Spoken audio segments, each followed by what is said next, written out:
예수님께서 부활하시고 나서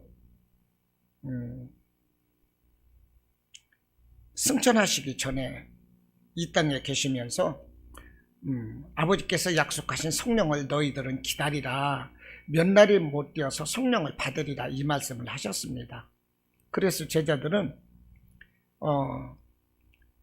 관원들이 두려워서, 이제 스승님은 돌아가셨고 그 제자들도 예수님과 같이 어떻게 불이익을 당할지 모르는, 죽음이라든지 추방이라든지 어떠한 불이익을 당할지 모르는 두려움 가운데서 예수님의 말씀 따라서 그들은 숨어 있었습니다.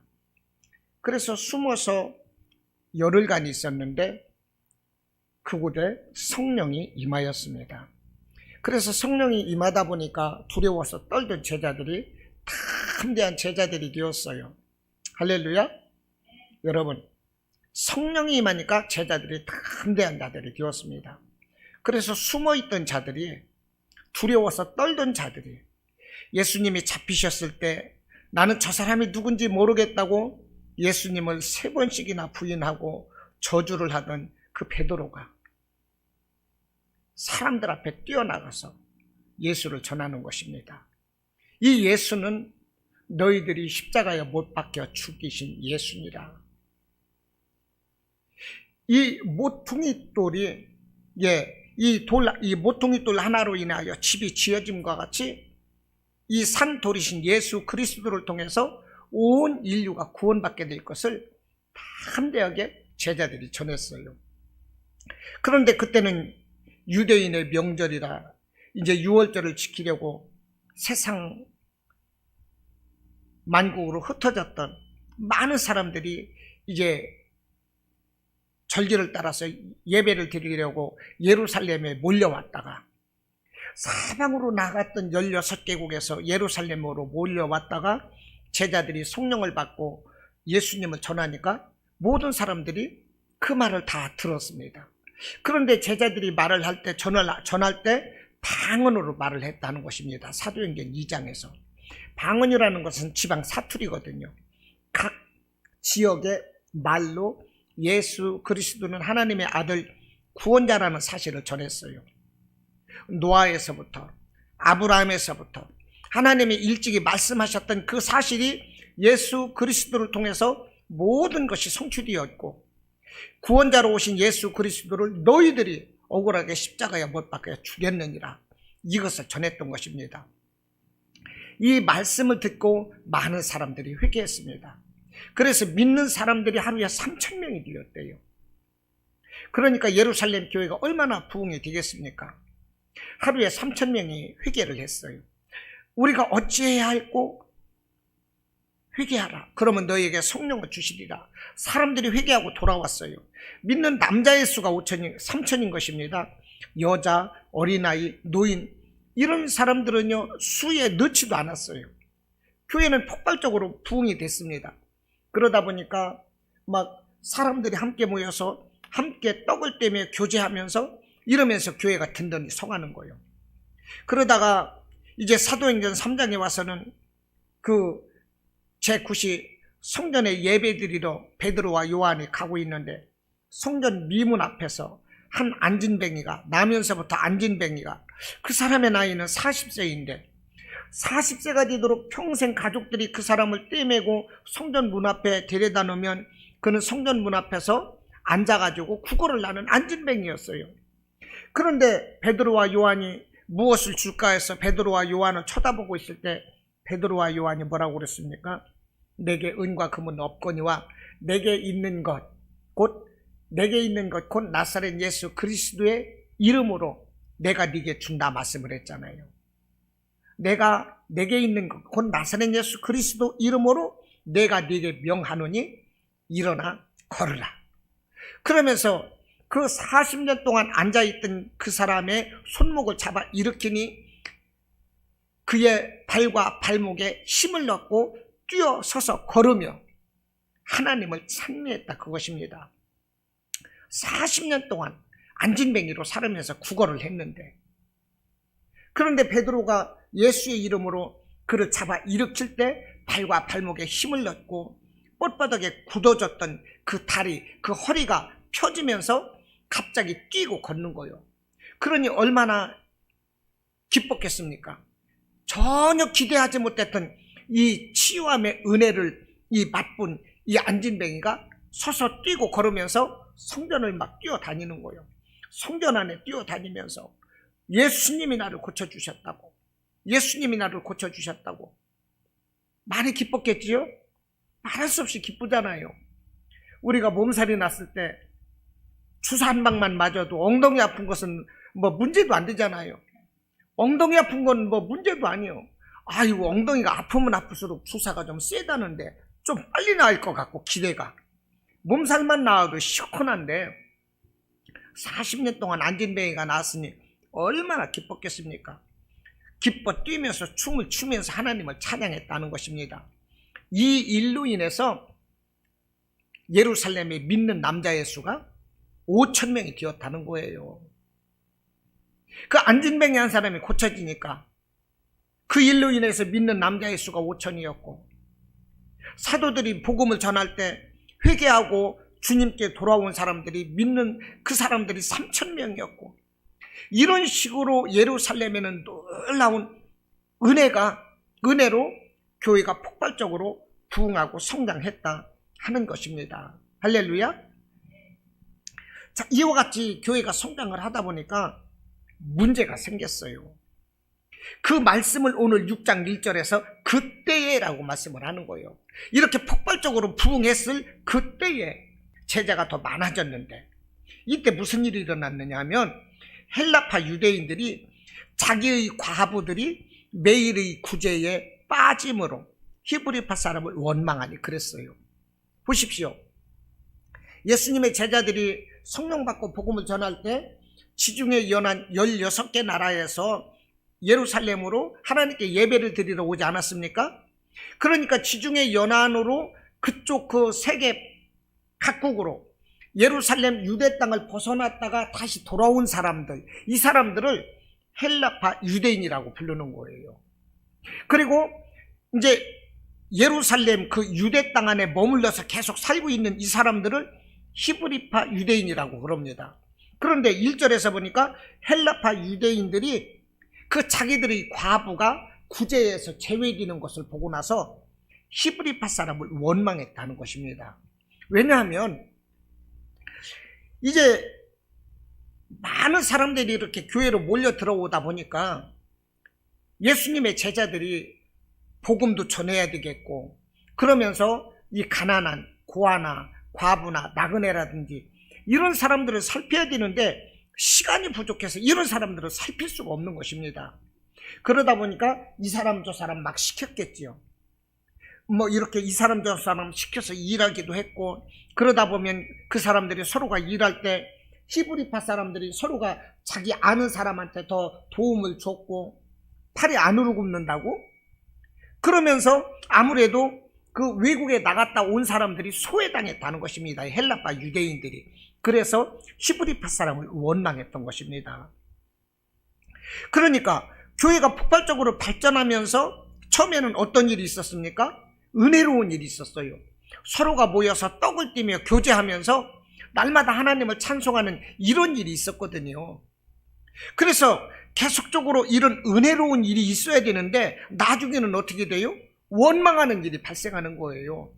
그러니까 서로가 모여서 사랑하고 섬기는 이런 믿음의 공동체, 사랑의 공동체가 되어야 되는데, 교회가 한참 성장해 갈 무렵에 삐그덕거리는 소리가 나고 이 공동체에 균열이 생기고 있다는 것입니다. 교회가 지금 분명히 문제가 발생되고 있는 거지요? 있다는 것입니다. 이와 같은 이 균열을 더 이상 방치할 수가 없어서 해결책으로 이제 사도들이 7 집사를 뽑았다는 것입니다. 그런데 오늘날도 교회는 마찬가지라는 거예요. 오늘날 교회도 예를 들어서 항아리가 깨졌으면 옛날에 보면은 이 철사를 갖다 항아리를 동여가지고 다시 깨지지 않도록 이 철사로 동여가지고 항아리를 다시 쓰고 이런 경우가 많이 있거든요. 아시죠? 예. 더 이상 항아리가 깨지지 않도록 항아리를 동여매서 쓰고 그랬습니다. 그랬는데 오늘날 교회도 이렇게 균열이 가는 교회들이 너무나도 많다는 거예요.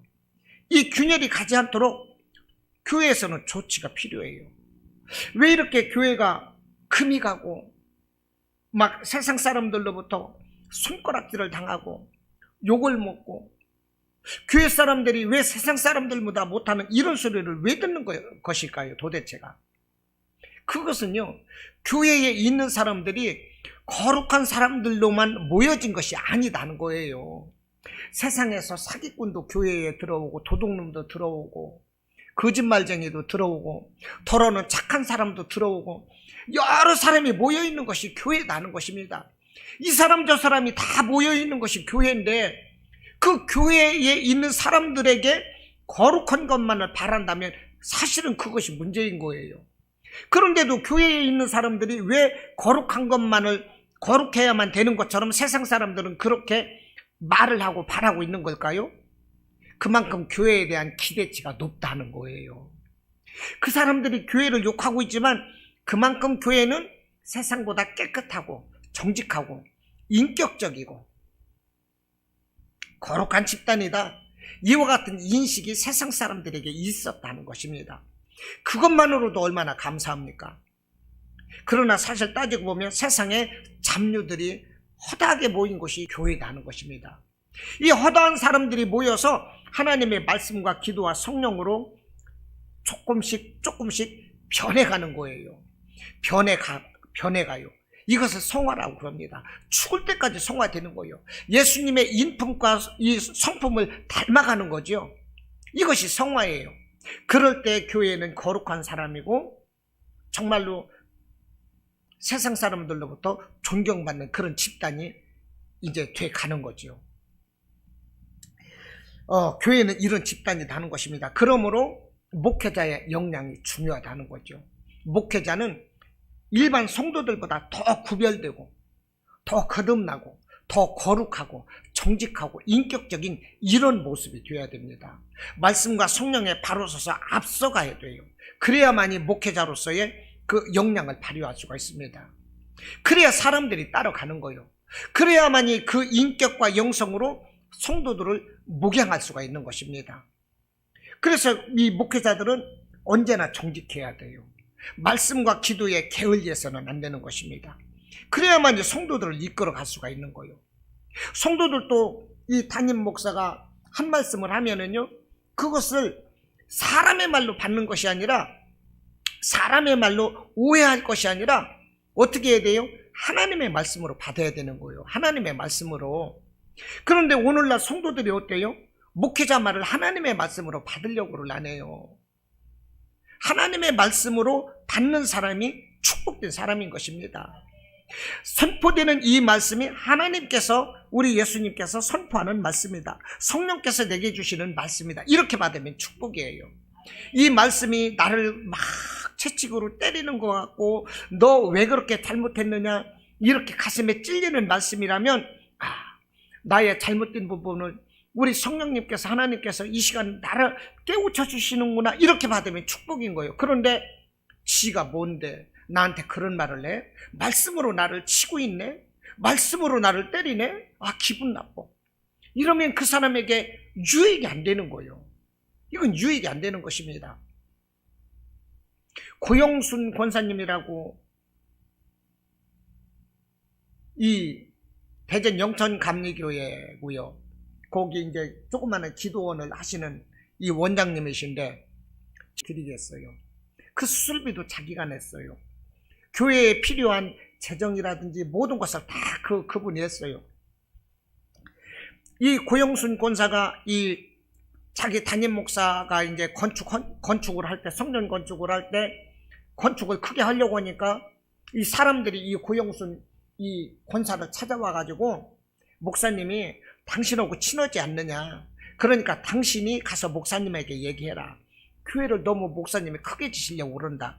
당신이 계속 아멘 아멘 하고 협조해 주니까 목사님은 일을 크게 벌리시니까 당신이 목사님한테 가셔서 성전 건축을 규모를 좀 작게 해달라. 이것을 말씀을 좀 드려라. 밥을 한 끼 사주고 나서 그 부탁을 하는 거예요. 밥 한 끼 먹은 죄로요, 아니라고 말을 못하고 목사님한테 가서 그 말씀을 드렸더니 목사님이 어떤 놈의 주댕이에서 그 말씀이 나온 거요? 혼내면서 가라고. 그렇게 그 권사님이 자기를 섬기는데도, 그래서 말 한마디 못하고 왔어요. 그랬는데 그러고 나서 그 주일날 목사님이 주부에다가 그 재정부 건축위원회, 성전 건축위원회 임원들은 예배가 끝나고 모이시오 주부에 써가지고 이제 건축위원들이 모였는데 담임 목사님이 선포를 하는 거예요. 하나님이 내게 보여주셨고 하나님은 내게 이렇게 말씀을 하셨기 때문에 나는 하나님의 말씀에 따라서 성전을 건축하는 것이다. 그러므로 성전을 지금 우리가 계획한 것보다 작게 지을 수가 없습니다. 지금 계획했던 대로 성전을 짓겠습니다. 이것을 목사님이 발표를 하시니까 다른 장로라든지 집사님들이 아무도 목사님에게 대응하지 못하고 이 고영순 권사 얼굴을 쳐다보는 거야. 당신 우리가 밥 사줬잖아요. 목사님한테 한마디 해야죠. 이런 뜻으로 그 고영순 권사의 얼굴을 쳐다보는 거예요. 그때 고영순 권사가 목사님한테 말하기를, 목사님, 제가요 목사님에게요 성전 건축을 좀 줄여서 하면 어떻겠냐고 말씀드렸잖아요. 이렇게 얘기를 했어요. 그때 목사님이 갑자기 고영순 권사의 귀사대기로 후려 갈겨버렸어. 그래서 거기 회의가 난장판이 됐어. 회의가. 아무리 목사님이라지만 어떻게 권사님 싸대기를 뱅이느냐. 그 권사님은 나중에 쑤시고 아파서 병원에 갔는데 구막이 터지기 직전이었었거든요. 그랬는데 귀싸대기를 두드려 패고서 막 난장판이 된 거야, 그 교회가 이제. 그러고 나서 이제 그 다음 주가 또 왔는데 그 다음 주 주부에다가 건축위원들은 모이시오 해서 모였는데, 모이니까 이 장로하고 집사들이 목사님한테 따지는 거예요. 목사님이 돼가지고 어떻게 성도들을 폭행할 수가 있습니까? 그런 목사님하고는 우리가 회의할 수가 없습니다. 그러니까 그 목사가 하는 얘기가, 이보시오, 당신들, 내가 고 권사님을 얼마나 사랑하고 아끼는지는 당신들이 알지 않소. 나는 고 권사님을 때린 것이 아니라 고 권사님 그 마음속에서 악한 것을 주는 마귀 사탄을 물리친 것일 뿐이요. 그 목사님이 이렇게 말을 했다니까요. 나는 고 권사를 때린 것이 아니라 고 권사의 마음속에서 악하게 역사하는 그 마귀 사탄을 제지한 것이다, 이것입니다.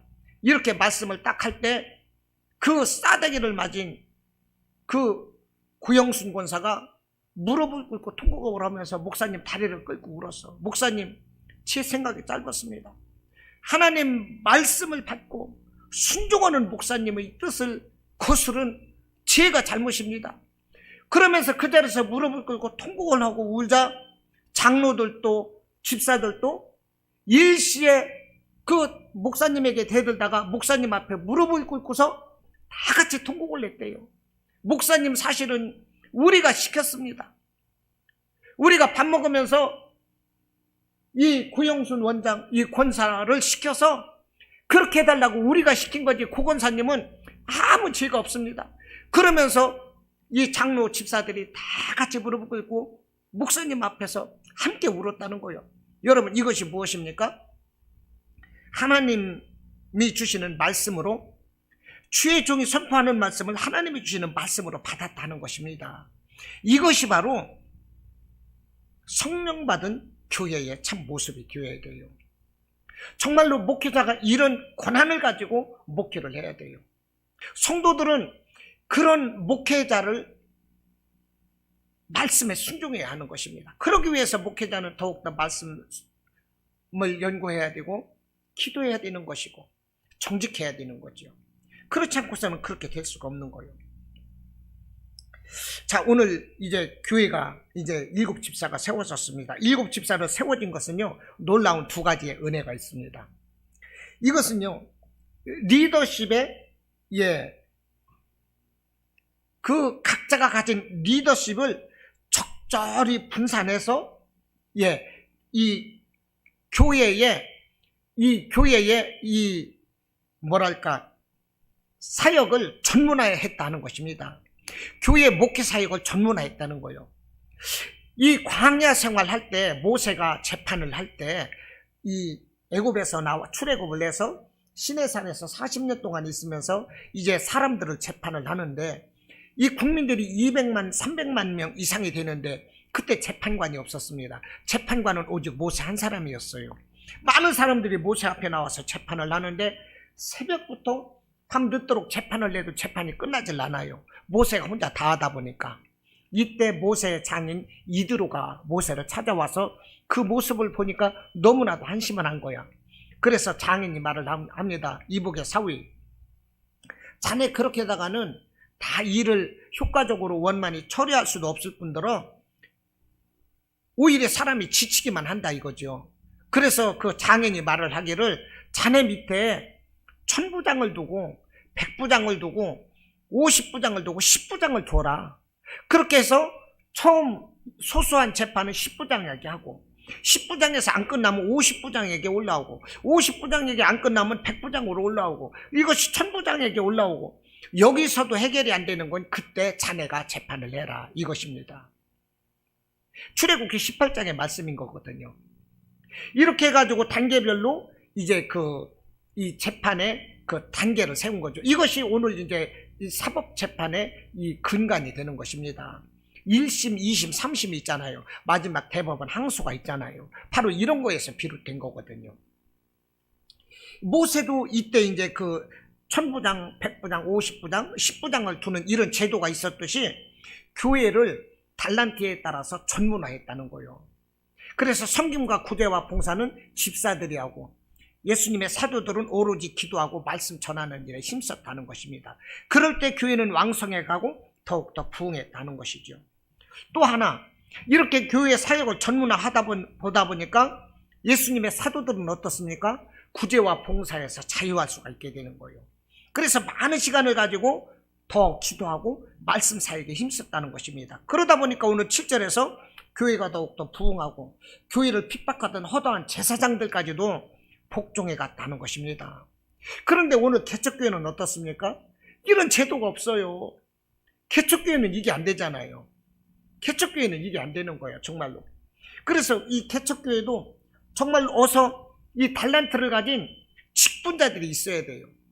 직분자들이 있어서 이 직분자들이 구제와 봉사하는 일을 맡아줄 때 교회의 능률이 오르는 거거든요.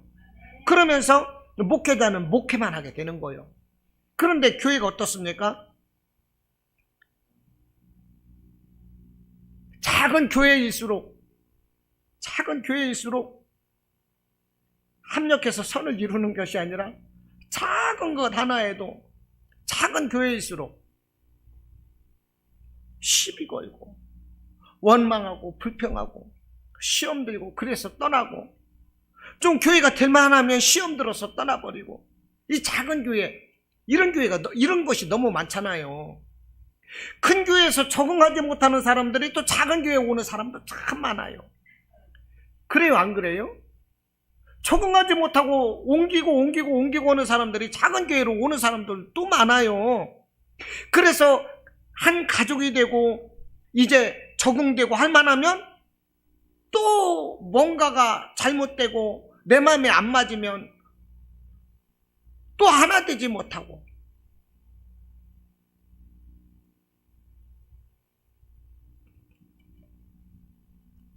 참 그렇습니다. 이게 작은 교회가 어려움이 많아요. 어떻게 보면 지가 능력이 없으니까 교회가 작지, 물론 그것도 맞는 말일 거야.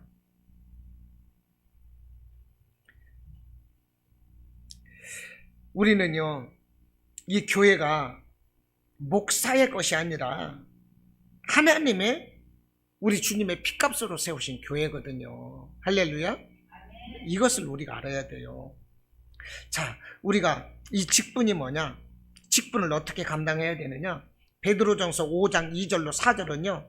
베드로가 이렇게 말을 합니다. 나는 함께 장로된 자요. 그러면서 자기도 장로된 이 직분을 가진 자다. 그러면서 이 직분자는 어떻게 해야 되느냐? 양무리를 치되, 교회가 뭡니까? 양무리 치는 거 아니겠습니까? 성도들을 양으로 비유하고 있잖아요. 양무리를 치되 억지로 하지 말고, 억지로 하지 말라 이것입니다. 억지로 하지 말고 자원함으로 하며, 기꺼이 하며 그랬어요. 자원함으로 한다는 게 뭐예요? 스스로 우러나서 한다는 거죠. 기꺼이 한다는 것이 무엇입니까? 누가 시켜서 하는 것이 아니라, 억지로 하는 것이 아니라 기분 좋게 막 힘을 다해서 열심히 기꺼이 한다 이 말입니다. 이것이 중요한데, 보면 사람들이요, 우리나라 사람들이 그렇지 못해요. 헌금을 할 때도 미국 사람들은요, 내가 예를 들어서 1,000원은 헌금을 해야 되겠다. 그런데 호주머니를 뒤지다 보니까 10,000원짜리가 나왔거든. 그러면 내가 꼭 도둑이 1,000원을 해야 되겠다. 그러면은요, 10,000원짜리를 다시 집어넣는다 이 말이야. 그리고 1,000원짜리를 찾아서 헌금을 해요. 떳떳하게. 근데 우리나라 사람은요, 1,000원을 헌금해야 되겠다 해서 호주머니를 뒤졌는데 10,000원이 나왔다. 그럼 그냥 10,000원짜리 헌금을 해. 그러고 집에 가서 아까워 막 그런다 이 말이야. 우리나라 체면 문화 때문에. 우리나라 체면 문화 때문에 그러지 말라 이 말이야. 물론 지금 1,000원은 10년 전에도 1,000원이고 20년 전에도 1,000원 아니겠어요?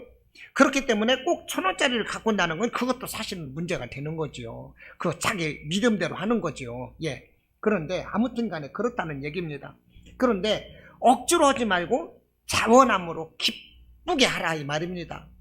헌금을 하더라도 하고 나서 후회할 것 같으면 하지 말라 이것입니다.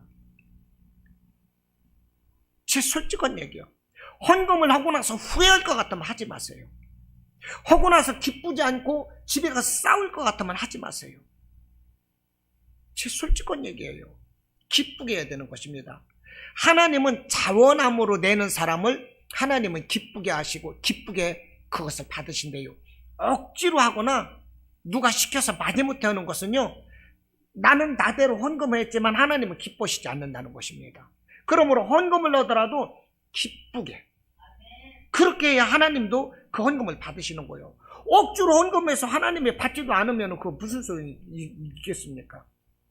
기쁘게 하라는 것입니다. 내 믿음이 없으면 안 하는 게 괜찮아. 안 해도 괜찮아. 믿음이 크면 하라는 것입니다. 그리고 이 직분은 어떻게 하느냐?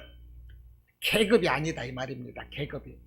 계급으로 이 직분이 장로고 권사고 계급으로 생각하면 자기가 주장하는 자가 되거든요. 이 교회는 주장해서는 안 되는 거예요.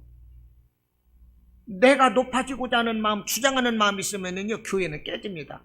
교회는 어떻게 해야 됩니까? 섬겨야 돼요. 섬겨야 돼. 봉사하고 낮아져야 돼요. 교회에서 정말로 그 믿음 있는 사람들 보십시오. 큰 교회 같은 데 보면은요, 큰 기업체 사장, 회장도 오잖아요. 군대에 별자리도 오잖아요. 이 관공서의 장관, 차관급도 막 큰 교회 오잖아요. 이런 사람들이 성령 받고 그런 사람들은요, 직접 가서 화장실 청소해요. 휴지 줍고, 아이들 코 닦아주고, 아이들 이 주일학교 가서 시켜주고, 응가시켜주고. 이 사람들이 왜 그러겠어요? 누가 시켜서 하는 거 아니에요. 기뻐가지고 그것이. 자원하는 마음으로 기꺼이 하는 거예요. 이것이 바로 직분자의 자세인 것입니다. 그 자세에 대해서 지금 오늘 나옵니다. 이런 자세로 이 직분자는 일을 해야 되는데, 그러기 위해서 집사를 어떤 사람을 뽑았느냐? 3절에서 말씀을 합니다.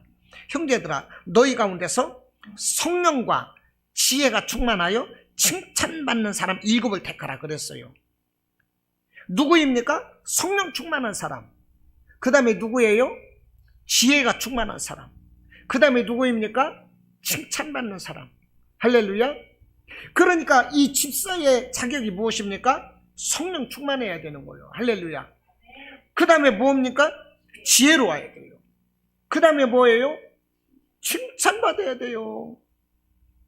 교회에서 열심히 일해놓고 나서 세상 사람들한테 가가지고 칭찬받지 못하고 아유 저런 것은 민폐야 민폐, 저런 것은 없어져야 돼, 저런 것은 사라져야 돼, 저런 것이 왜 나왔나 몰라, 이런 소리 들으면 되겠어요 안 되겠습니까? 큰일 나는 거죠. 교회에서 주여 주여 해놓고 나서 세상에서 민폐 끼치면 이것은요 하나님이 절대 안 기뻐하시는 거예요. 이게 교회에서도 그 사람이 칭찬받아야 되고 세상에서도 칭찬을 받아야 되는 것입니다. 이 하나님 이러는 사람들이라면 첫째가 무엇입니까? 성령 충만해야 되는 거예요. 할렐루야. 성령 충만해야 일을 할 수가 있는 것입니다. 성령 충만하지 못하고서는요 일할 수가 없어요. 성령 충만하다는 것은 은혜가 충만하다는 얘기예요. 가슴이 뜨겁다는 얘기요.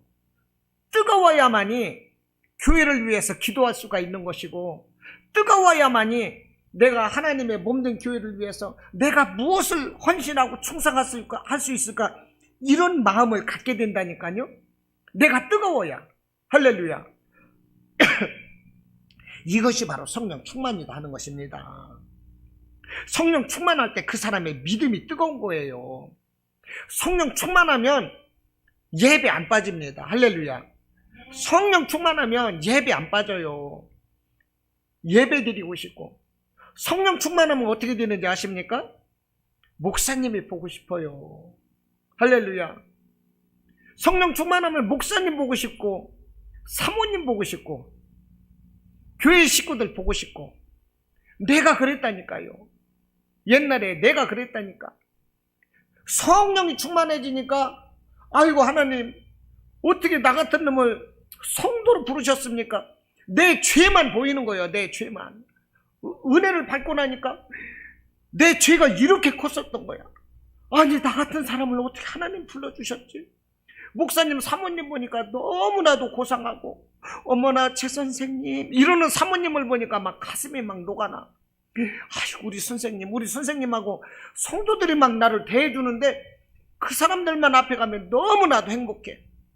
그런데 저렇게 거룩하고 훌륭한 사람들 앞에, 사람들과 저 사람들이 나를 선생님이래. 세상에 내가 선생님이래네 나한테. 그러면 막 나한테 잘 대해주는데, 어머나 선생님 최 선생님, 알고 보니까 그분이 사모님이신 거야.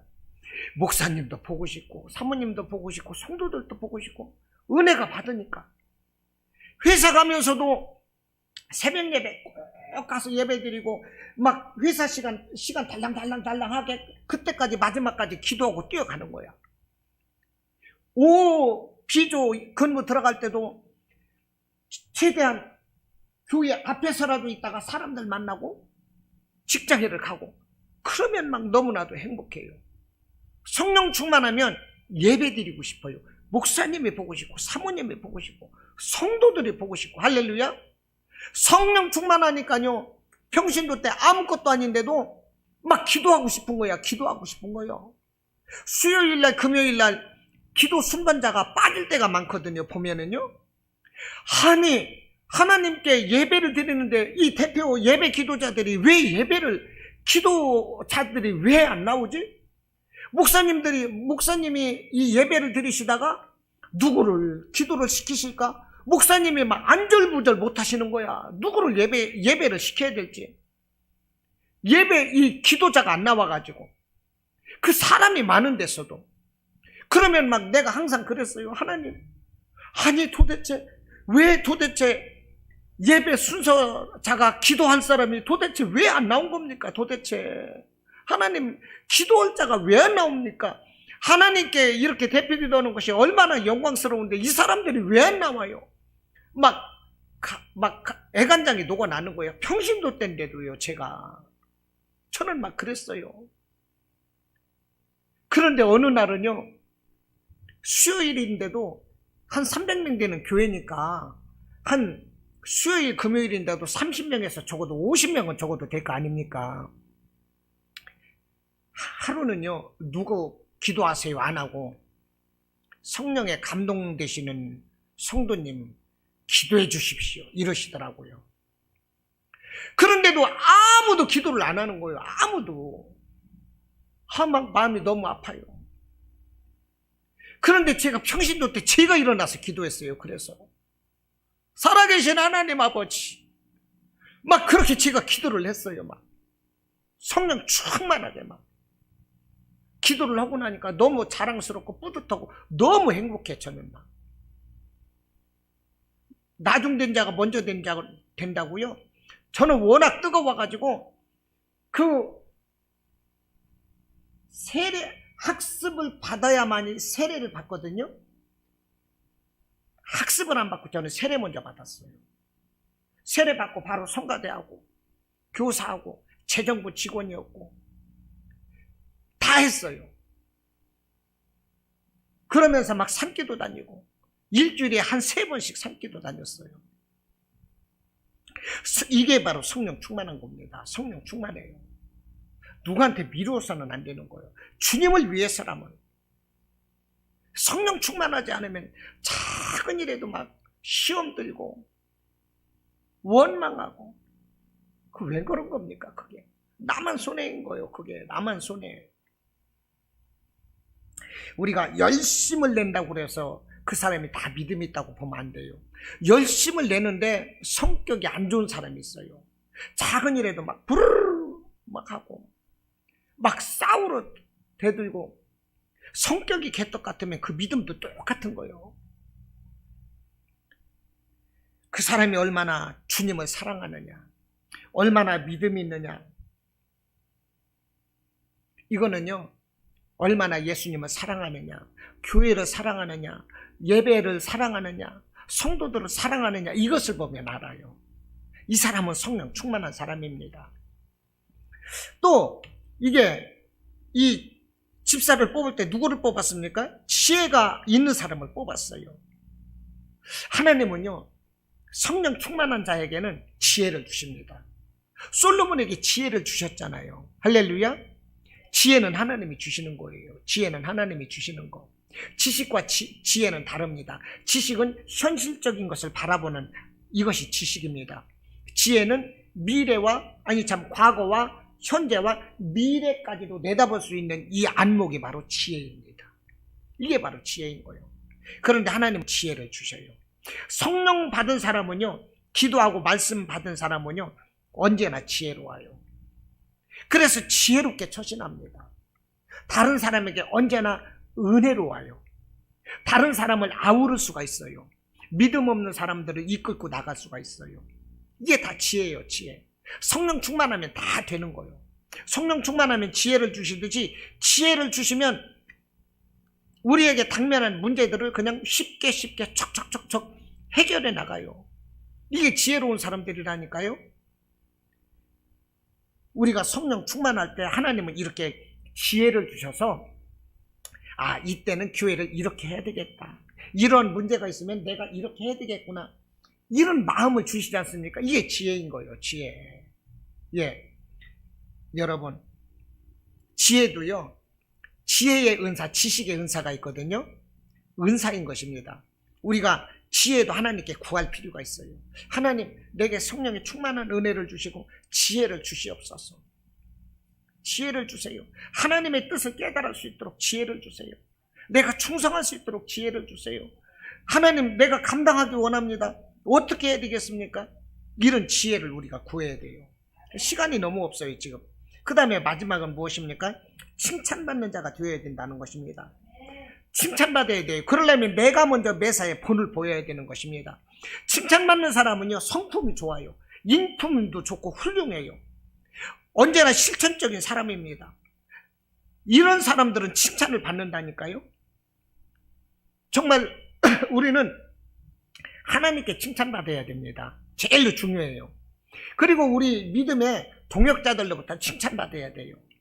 그리고 세상에 나가서 세상 사람들로부터도 우리가 칭찬을 받아야 하는 것입니다. 할렐루야. 교회에서 하나님의 성령을 받고 성령의 9가지 열매, 사락과 희락과 화평과 오래 참음과 자비와 양선과 충성과 온유하고 절제하는 이런 성령의 9가지 열매를 우리가 받았다면 이것이 교회에서도 나타나고 이것이 세상에서도 나타나야 되는 거예요. 가정에서도 이게 나타나야 돼요. 예, 이렇게 되다 보면 어디를 가든지 그 사람은 피스메이커야. 그 사람이 있는 곳에는 화평하고 행복해요. 웃음이 있어요. 즐거워요. 감사가 있어요. 이런 칭찬받는 사람이 되어야 돼요. 어떤 사람은 교회에서 열심히 일한다고 그러는데 밖에 나가서는 저 사람 신용이 없고 인정사정 없고 야박하고 콩나물값 깎기 좋아하고 약속 안 지키고 막 이런 평가를 받거든요. 얻어먹기만 하려고 그러고 이게 도대체 칭찬이 아닌 것입니다. 이거는 믿음의 사람들은 먼저 섬기고 낮아져야 되고 좀 손해도 나야 되고 우리는 칭찬받아야 됩니다. 할렐루야. 칭찬받는 일꾼이 됩시다. 교회는 이래야 된다는 거예요. 지금 예수님의 12 사도들이 오로지 기도하며 말씀 사역에 힘썼대요. 어떻게 오로지 기도하며 말씀만 사역에만 힘썼을까요? 이 7 집사들이 워낙 잘해준 거예요. 구제하고 섬기고 봉사하는 일을 워낙 잘해준 거예요. 그러다 보니까 사도들은 신경 쓸 리가 없어요. 구제하고 섬기는 일을 7 집사에게 맡겼는데 그런데 이 스데반 집사는 무슨 일을 했습니까? 복음 전도하자 돌 맞아 죽었잖아요. 돌 맞아 죽으면서도 복음을 전도했다니까요. 이 빌립 집사는 어땠습니까? 사마리아에 가서 교회를 세우고 귀신을 물리치면서 또 사마리아 지역에 이 교회를 세우고 복음을 전했잖아요. 7 집사를 세울 때 복음 전하고 전도하라 이런 얘기 없었어요. 그냥 구제하고 섬기고 봉사하는 일이었어요. 그런데도 하나님께서 기뻐하실 일이 무엇인가? 성령 충만하고 지혜롭다 보니까 이렇게 찾아서 일을 하는 거예요. 그러다 보니까 제자들이 예수님의 사도들은 이와 같은 일을 감당했다는 것입니다. 할렐루야. 이와 같은 일꾼이 되시기를 바랍니다. 우리가 이와 같은 일꾼으로 사명을 감당을 할 때 하나님은 우리의 삶을 축복해 주시는 거예요. 우리가 하나님의 일을 감당하면 하나님은 우리를 세워주시지 하나님은 거저받지 않으신다니까요. 계시록 22장 7절에서 말합니다. 보라 내가 속히 오리니 누구 말씀이에요? 예수님 말씀. 보라 내가 속히 오리니 이 두루마리의 예언의 말씀을 지키는 자는 복이 있으리라 하더라. 두루마리 예언의 말씀이 무엇입니까? 지금은 성경이지만 옛날에는 이 성경이 두루마리에 써있는 예언의 글이었거든요. 이 하나님의 말씀을 지키는 자는 복이 있다가 이렇게 말씀을 하시는 것입니다. 계시록 22장 12절 말씀을 합니다. 보라 내가 속히 오리니 내가 줄 상이 내게 있어 각 사람에게 그가 행한 대로 갚아주리라. 우리가 행한 대로 갚아주신대요.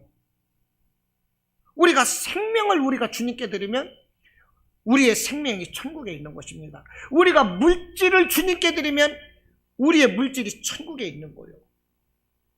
우리가 헌신하고 섬기면 그 섬김과 헌신이 천국에 있는 거예요. 우리가 한 것보다도 30배, 60배, 100배, 1000배, 10,000배로 우리 하나님은 우리에게 이와 같은 복을 더해 주신다는 것입니다. 여러분 복 받고 싶으십니까? 하나님 내게 복을 주시옵소서 기도하기 전에 먼저 하나님께 심으시기 바랍니다. 하나님은 그것을 기뻐하세요. 이것이 진정 내가 복받고 승리하는 비결이라는 것입니다. 할렐루야. 이와 같은 성도가 되시기를 주님의 이름으로 축원합니다. 사도행전의